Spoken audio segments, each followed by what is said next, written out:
Dragon ball का सबसे wasted potential Gohan, एक ऐसा वॉरियर जो बचपन में ही सबसे पावरफुल बन गया था, लेकिन फिर उसने ट्रेनिंग छोड़ दी। लेकिन सोचो, अगर गोहान ने कभी ट्रेनिंग छोड़ी ही नहीं होती तो क्या होता? क्या वो गोकू और वेजिटा से भी स्ट्रांग होता? क्या विलिंग्स का एग्जिस्टेंस ही खत्म हो जाता? आज हम एक्सप्लोर करने वाले हैं what if Gohan never stop training. भाई, ये वाला सवाल बहुत सारे फैंस के मन में था, तो आज हम इसे एक्सप्लोर करने वाले हैं।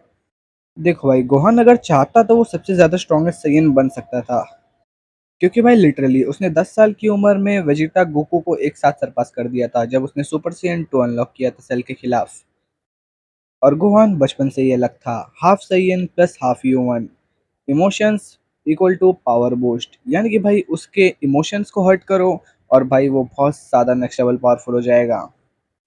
और ये चीज उसने रेडिट्स के साथ फाइट में ही दिखा दी थी कि उसके अंदर एक हिडन पावर है। और सेल सागा में सुपर साइयन 2 गोहान सबसे पावरफुल वॉरियर बन गया था।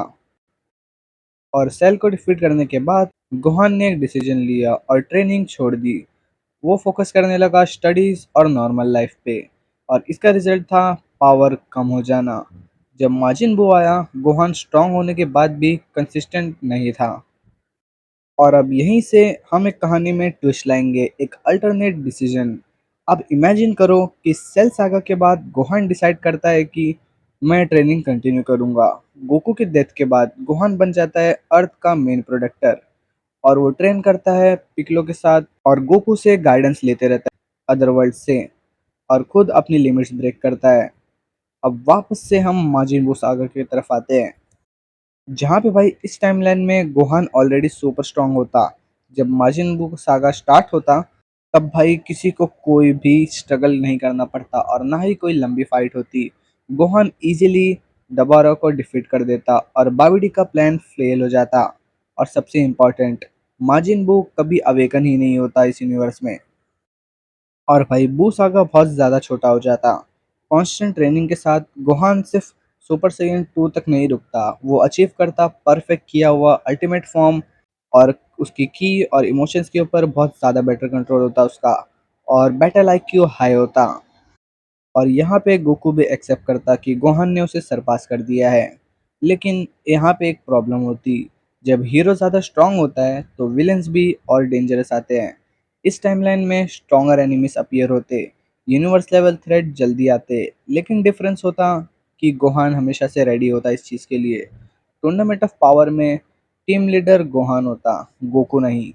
उसका strategy plus power equal to deadly combo होता। अल्ट्रा इंस्टेंट से पहले ही गोहान डोमिनेट करता बैटल्स में, और शायद यूनिवर्स 7 जीत जाता, और बहुत इजीली जीत जाता भाई। और इस टाइमलाइन में अर्थ हमेशा से ही सुरक्षित होती, और बू सागा बहुत ज़्यादा छोटा हो जाता क्योंकि भाई माजिन बू कभी अवेकन ही नहीं होता। और भाई गोहान सभी यूनिवर्स का सबसे ज़्यादा स्ट्रॉन्गेस्ट मॉर्टल होता। लेकिन यहाँ पे एक चीज़ बहुत ज़्यादा बेकार होती कि भाई हमारा मेन कैरेक्टर गोकू रिप्लेस कर दिया जाता गोहान के द्वारा, और गोकू का रोल बहुत ज़्यादा कम हो जाता, वेजिटा का राइवलरी इम्पैक्ट कम हो जाता, और ड्रैगन बॉल की स्टोरी थोड़ी सी डिफरेंट फील होती, जिसे भाई देखने में उतना ज़्यादा मज़ा नहीं आता। और अगर इस टाइमलाइन में गोकू जिंदा भी हो जाता वापस से, तो भी मज़ा नहीं आता, क्योंकि भाई गोहान अगर ट्रेनिंग कभी अपनी रोकता ही नहीं तो वो सबसे ज़्यादा पावरफुल होता और वो इजीली सबको डिफीट कर देता। और हमें ऐसा लगता है कि गोकू और वेजिटा सिर्फ एक सपोर्टिंग कैरेक्टर बन के रह जाते हैं। बट हाँ, टैलेंट अगर डिसिप्लिन के साथ हो तो कोई भी अनबीटेबल बन सकता है। गोहान ने ट्रेनिंग कंटिन्यू की होती तो क्या वो सबसे ज़्यादा स्ट्रांग होता? तुम्हें क्या लगता है? कमेंट में ज़रूर बताना। और इस वीडियो को लाइक कर दो, शेयर कर दो, और चैनल को सब्सक्राइब करना बिल्कुल मत भूलना, ताकि तुम्हें और ऐसी ड्रैगन बॉल थ्योरीज देखने मिले। तो मैं मिलता हूँ तुमसे नेक्स्ट वीडियो में, तब तक के लिए स्टे ट्यून्ड।